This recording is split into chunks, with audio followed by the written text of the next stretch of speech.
Assalamualaikum warahmatullahi wabarakatuh. Salam sehat bagi kita semua. Perkenalkan, nama saya Apoteker Ayu Fajariani S.Pharm M.Pharm dari Program Studi Diploma 3 Farmasi Politeknik Bakti Kartini. Pada kesempatan kali ini, izinkan saya untuk menyampaikan unjuk kinerja Tridharma Perguruan Tinggi atau PDD UKT-PT bidang pengajaran dalam rangka sertifikasi dosen tahun 2026 dengan mata kuliah yang akan saya presentasikan adalah Farmasi Perapotekan. Sebelum kita masuk pada perkuliahan, saya akan menyampaikan rencana pembelajaran semester atau RPS untuk mata kuliah ini. Farmasi Perapotekan terdiri dari 3 SKS, yaitu 1 SKS teori dan 2 SKS praktikum. Farmasi Perapotekan merupakan suatu ilmu yang berhubungan dengan sarana pelayanan kefarmasian pada apotik yang mencakup pengelolaan perbekalan farmasi dan pelayanan farmasi klinis yang sesuai dengan PMK nomor 73 tahun 2016 tentang standar pelayanan kefarmasian di apotik. Untuk CPL dalam rumpun mata kuliah ini adalah 1. Menunjukkan sikap bertanggung jawab atas pekerjaan di bidang keahliannya secara mandiri. 2. Mampu melaksanakan praktik farmasi dengan prinsip etis dan peka budaya sesuai dengan Kode Etik Tenaga Vokasi Farmasi Indonesia. 3. Menyusun laporan tentang hasil dan proses kerja dengan akurat dan sahih, mengkomunikasikan secara efektif kepada pihak yang membutuhkannya. 4. Menguasai konsep, prinsip, dan teknik komunikasi dalam pelaksanaan pelayanan kefarmasian. 5. Memecahkan masalah pekerjaan dengan sifat dan konteks yang sesuai dengan bidang keahlian terapannya, didasarkan pada pemikiran logis dan inovatif, dilaksanakan dan bertanggung jawab atas hasilnya secara mandiri. CPMK Farmasi Perapotekan antara lain, mahasiswa mampu memahami dan melakukan standar pekerjaan kefarmasian di apotik berupa 1. Mahasiswa mampu memahami dan melakukan pengelolaan perbekalan farmasi di apotik mulai dari perencanaan, pengadaan dan penerimaan, penyimpanan, pemusnahan dan penarikan, pengendalian, pencatatan, dan pelaporan. 2. Mahasiswa mampu memahami dan melakukan prosedur pelayanan farmasi klinis di apotik sesuai dengan tugas dan tanggung jawab tenaga vokasi farmasi. Antara lain, pengkajian dan pelayanan resep, dispensing, pelayanan informasi obat, konseling, pelayanan kefarmasian di rumah, pemantauan terapi obat, dan monitoring efek samping obat atau MESO.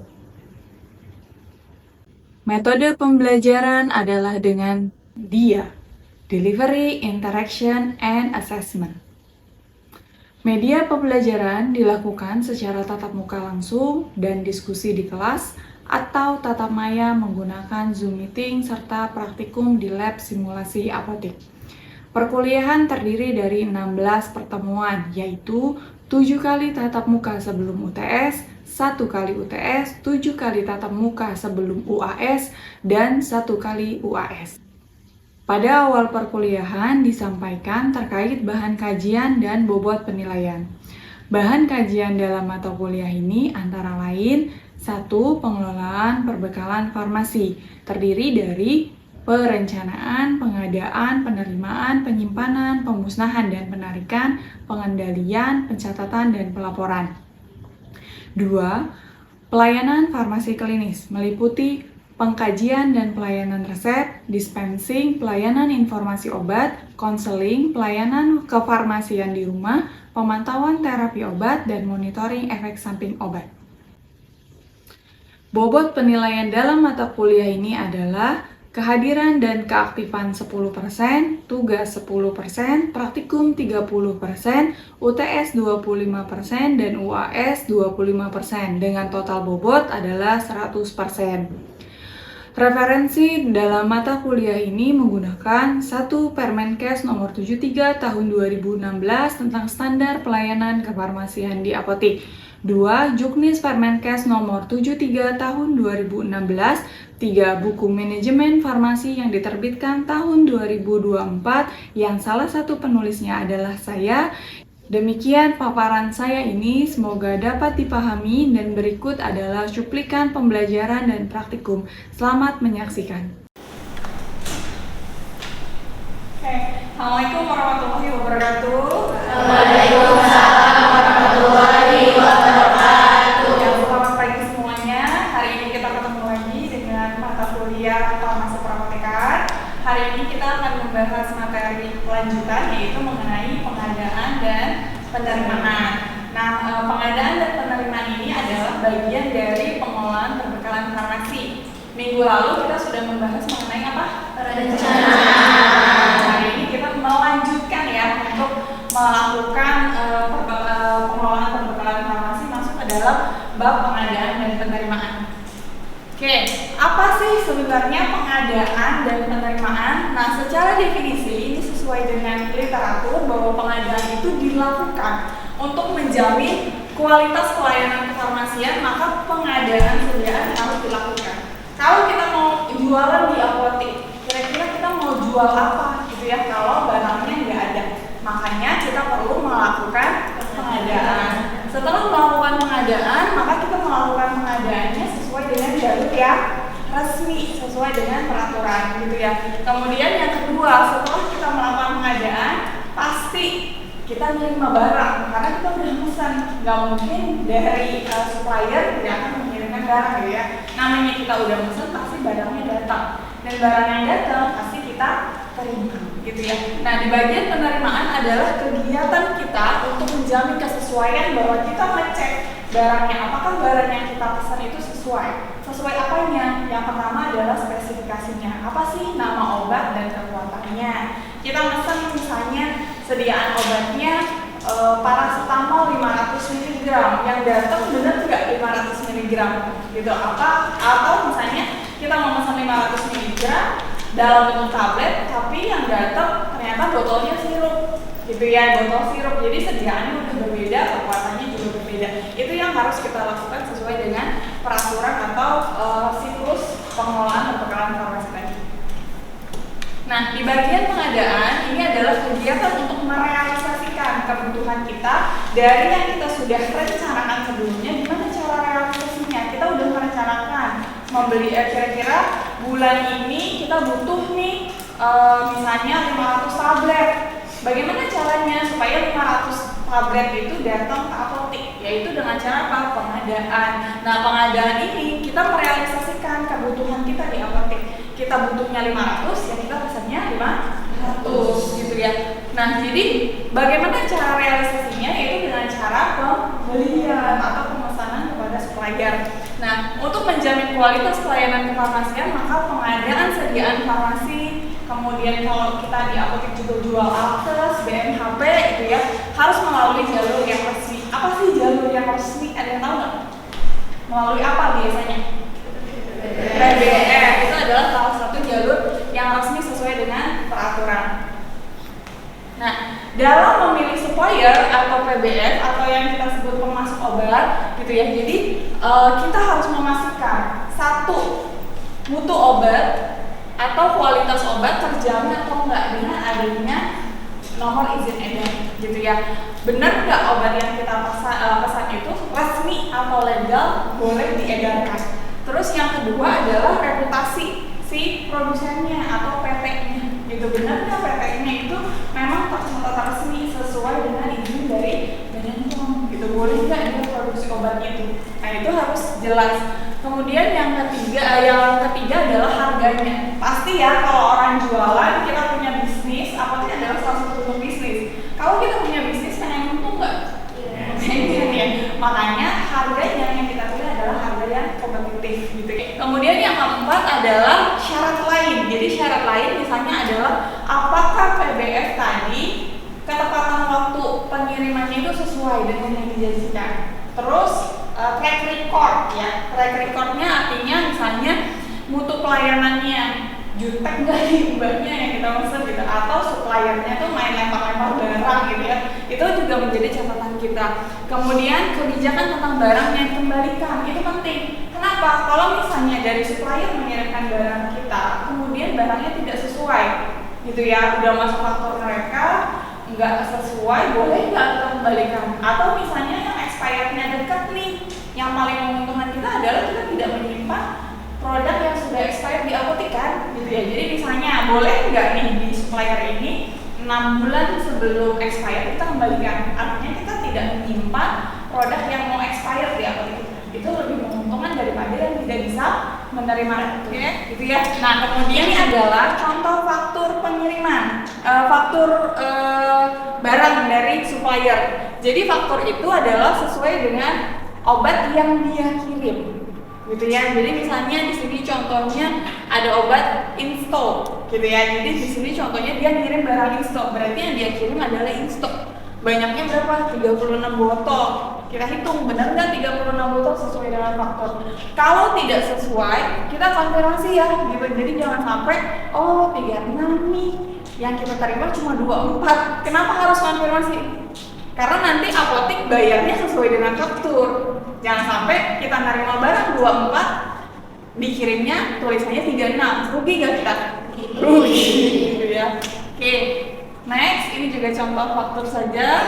Nah, teman-teman, materi dari saya sudah selesai. Saya minta kita mau belajar ya latihan untuk membuat SPO pengadaan barang dan SOP penerimaan barang di apotek. Jadi kita lihat bagaimana teman-teman bisa memahami materi ini. Yang pertama, dengan ketentuan membuat SPO-nya adalah pemesannya adalah nama apoteknya adalah Apotek Bani Pharma, gitu ya. Nama apoteknya kita andaikan Apotek Bani Pharma kepada PT Sinan Pharma Abadi, nama PBF-nya. Nah, yang kita pesan adalah 2 jenis obatnya apa? Ceftriaxone 10 mg sebanyak 1 box. Yang kedua adalah Ambroxol 10 mg 2 box. Oke ya, silakan dikerjakan. Yang nanti sudah selesai boleh kalau mau baca.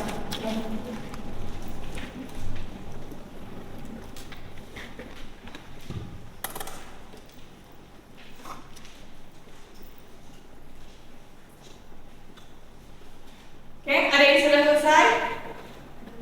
Oke, Pirin mau lagi silakan.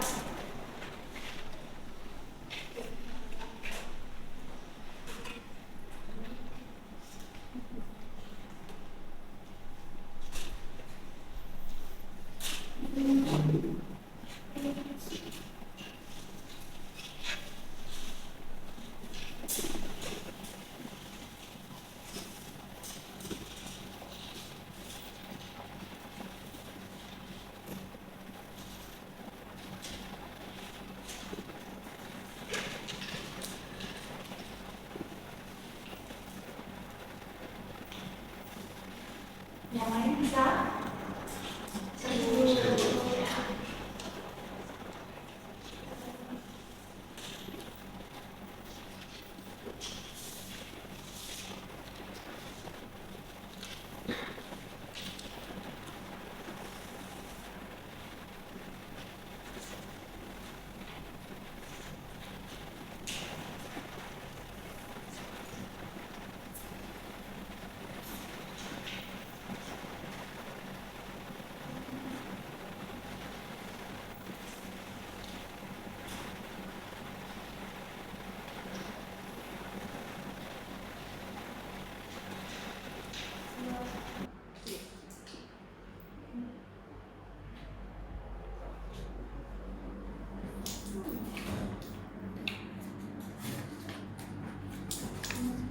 Oke, kita praktikum hari ini adalah pengadaan dan penerimaan. Teman-teman berperan sebagai apoteker. Siapa yang jadi apoteker? Oke, yang menjadi tenaga informasi, yang menjadi supplier, PBF, PBF. Oke, kemudian yang jadi kurir. Oke, silakan teman-teman mempraktekkan nanti untuk SP atau SPO ya. Kemudian juga faktur, silakan disiapkan. Silakan.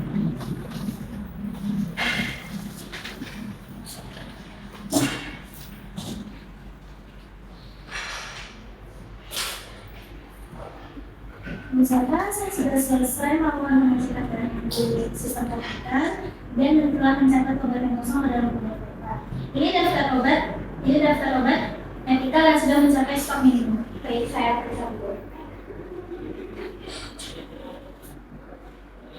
Benar, berdasarkan data ini saya akan membuat surat pesanan. Kita akan memesan Ceftriaxone 10 mg 1 box.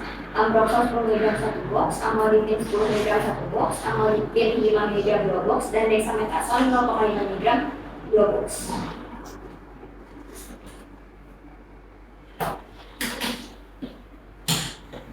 Ini surat keterangannya sudah selesai saya tanda tangani dan saya stempel apotek. Tolong segera kamu hubungi PBF Medica Global untuk melaksanakan ini. Bu Safa, saya izin menghubungi PBF ya.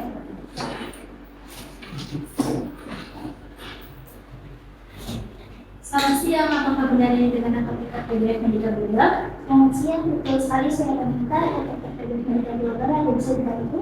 Saya melihat di PF dari aktivitas yang karena kami ingin memesan obat sesuai dengan surat pesanan nomor 001 kami. Saya konfirmasi ulang itemnya ya Bu. Saya izin 10 mg sebanyak 1 box, ambroxol 10 mg sebanyak 1 box, amlodipin 5 mg sebanyak 2 box, amlodipin 10 mg sebanyak 1 box, dan dexamethasone 0,5 mg sebanyak 1 box. Apakah semuanya tersedia? Baik, pada semua 5 item tersebut sebenarnya tersedia di gudang kami. Apakah ada tambahan?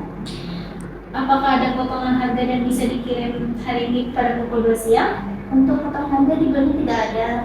Untuk pengiriman bisa di jam 2 siang ini. Untuk pembayaran menggunakan cash atau tempo 30 harian, Mbak. Baik, tidak apa-apa tanpa potongan harga. Sistem pembayaran menggunakan cash. Tolong disiapkan barangnya ya Bu. Baik, pesan segera kami proses. Ditunggu ya. Terima kasih. Selamat siang, saya Elis, murid dari PBF Medical Global. Saya mengantar obat untuk pesanan apotek Cahaya Pharma. Dan di sini di dalam sini udah ada dokumen lengkapnya, itu ada faktur 3 lengkap dan untuk obatnya mohon dicek dulu ya Mbak. Selamat siang Mbak Edis. Baik, saya terima berkasnya. Saya cek dulu barangnya. Selagi saya mengecek barang, Mbak Edis silahkan duduk ya. Ya, baik.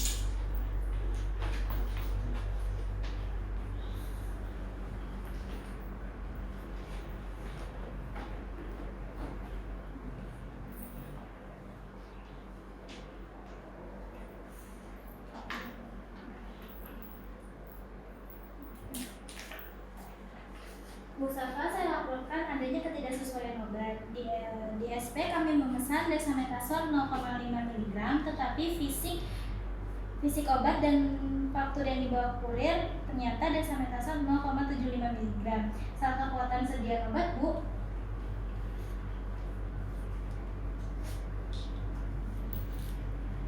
Benar, ini salah kekuatan dosis. Ini tidak sesuai, fisiknya 0,75, tetapi kita memesan 0,5 mg. Ini salah kekuatan obat. Karena itu kita harus mengaturnya sama juga.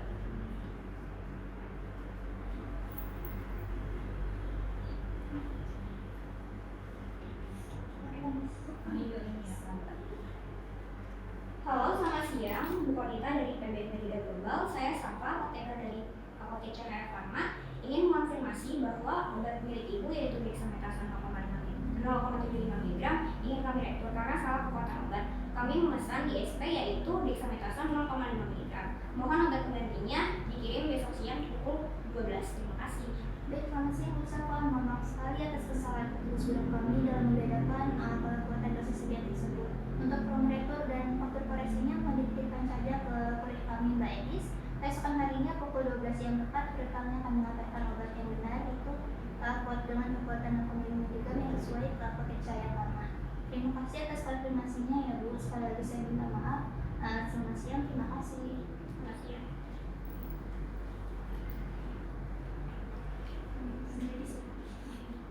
Edis, Oh iya, ada apa Mbak?